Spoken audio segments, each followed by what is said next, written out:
Hello' নমস্কাৰ welcome জনাইছোঁ পুনৰ এনে এটি ভিডিঅ'লৈ। আজি ভিডিঅ'টো অলপ পৃথক হ'ব কাৰণ আজি হৈছে বিশ্ব পৰিৱেশ দিৱস। হয়তো আপোনালোক সকলোৱে বিশ্ব পৰিৱেশ দিৱস পালন কৰিছে আৰু আমি পালন কৰাটো অতি প্ৰয়োজন।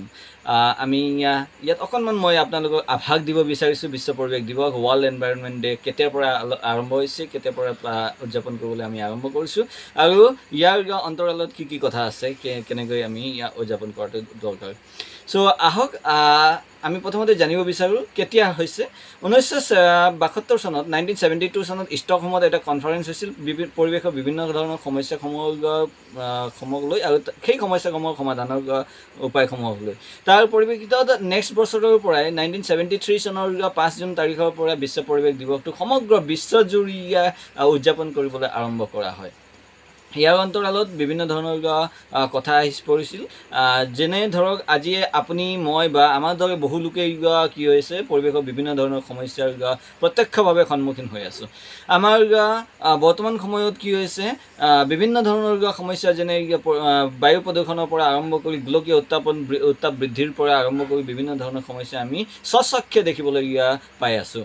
চ' এই গোটেইসমূহ সমস্যা সমাধানৰ বাবে কি কৰিছিল বিশ্ব পৰিৱেশ দিৱসটো প্ৰথমবাৰৰ বাবে উদযাপন কৰা হৈছিল আৰু তাৰ পৰিপ্ৰেক্ষিতত বৰ্তমানো আমি বিশ্ব পৰিৱেশ দিৱসটো পালন কৰাটো অতি প্ৰয়োজন। এতিয়া বিশ্ব পৰিৱেশ দিৱসৰ দিনা 5 জুন তাৰিখে কিন্তু আমি গছনি ৰুই মেলি তাৰ পিছদিনাখনৰ পৰা যদি আমি যিখিনি গছ গছনি ৰুলোঁ তাৰ যদি আমি প্ৰতিপালন নকৰোঁ তেন্তে বিশ্ব পৰিৱেশ দিৱসটো পালন কৰি আমাৰ প্ৰয়োজন নাই।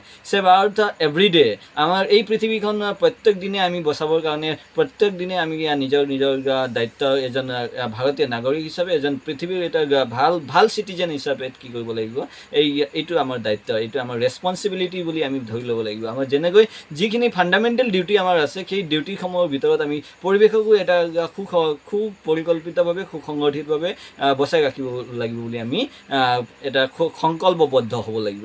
এতিয়া পৰিৱেশ দিৱস পালন কৰাৰ আঁৰত কিছুমান উদ্দেশ্য আৰু লক্ষ্য থাকে। প্ৰত্যেক বছৰে পৰিৱেশ দিৱস পালন কৰা হয়। পৰিৱেশ দিৱস পালনৰ জৰিয়তে আমি কি কৰিব পাৰোঁ, আমাৰ সমাজৰ এতিয়াও কিছু লোক আছে বা কিছু অশিক্ষিত অঞ্চল আছে, চৰ চাপৰ অঞ্চল আছে, য'ত নেকি কি হয় পৰিৱেশ প্ৰদূষণ আৰু পৰিৱেশ প্ৰদূষণৰ পৰা হ'ব পৰা বিভিন্ন ধৰণৰ ৰোগৰ বিষয়ে তেওঁলোকে অৱগত নহয়। যদি আমি পৰিৱেশ দিৱস প্ৰত্যেক বছৰে পালন কৰোঁ তেতিয়া এই পৰিৱেশ দিৱস পালনৰ জৰিয়তে আমি সৰু সৰু কথাসমূহ, পৰিৱেশ প্ৰদূষণ কেনেকৈ হয়, পৰিৱেশ প্ৰদূষণৰ বাবে আমি কেনেদৰে দায়ী হয়, আমি কেনেদৰে পৰিৱেশসমূহ সংৰক্ষণ কৰি ৰাখিব পাৰোঁ, এই গোটেইখিনি কথা আমি তেওঁলোকক অৱগত কৰাব পাৰোঁ। আজিৰ যিসকল শিক্ষাৰ্থী সেইসকল হৈছে ভৱিষ্যতৰ নাগৰিক। আজিৰ যিসকল যুৱ সমাজ সেইসকলৰ ওপৰতে ভৱিষ্যতৰ দেশৰ নিৰ্মাণটো নিৰ্ভৰ কৰে। গতিকে আজিৰ যিসকল শিক্ষাৰ্থী আছে শিক্ষাৰ্থীসকল যুৱকসকলক আমি পৰিৱেশ সংৰক্ষণৰ বিষয়ে অৱগত কৰাটো আৰু পৰিৱেশ প্ৰদূষণৰ পৰা হ'ব পৰা বিভিন্ন ধৰণৰ সমস্যাসমূহৰ বিষয়ে অৱগত কৰাটো অতি প্ৰয়োজন হৈ পৰিছে। গতিকে যেতিয়া আমি পৰিৱেশ দিৱস প্ৰত্যেক বছৰে পালন কৰোঁ তেওঁলোকো এই দিশসমূহৰ প্ৰতি অৱধানিত হ'ব আৰু তেওঁলোকে এই অৱগত হ'ব আৰু তেওঁলোকেও আৰু তেওঁলোকৰ ওচৰ পাজৰৰ নেইবাৰিং যিসমূহ গাঁও আছে বা যিসমূহ পৰিয়াল আছে সেইসকলক কি কৰিব পাৰিব, এই বিষয়ে অৱগত কৰাব পাৰিব।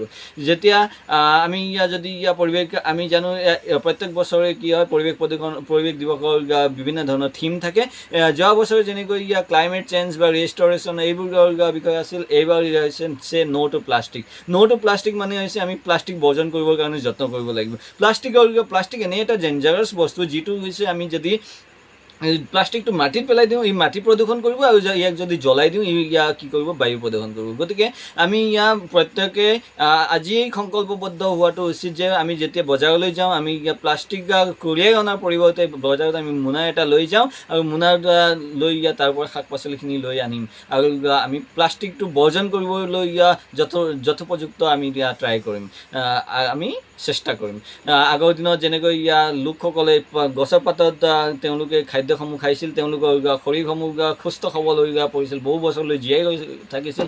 আজি কিন্তু আমি কি কৰোঁ, বিভিন্ন ধৰণৰ ডিছপ'জেল বিভিন্ন ধৰণৰ প্লাষ্টিক ইউজ কৰোঁ, যিয়ে নেকি আমাৰ দিনক দিনে কি কৰি আছে, আমাৰ আয়ুসমূহ আমাৰ বয়স কি কৰি আছে, কমাই আছে। গতিকে পৰৱৰ্তী সময়ত আমি আৰু ভালকৈ ইয়াৰ বিষয়ে আলোচনা কৰিম। আজিলৈ মোৰ ভিডিঅ'টো ইমানেই। Thank you. জয় আই অসম, জয় ভাৰত।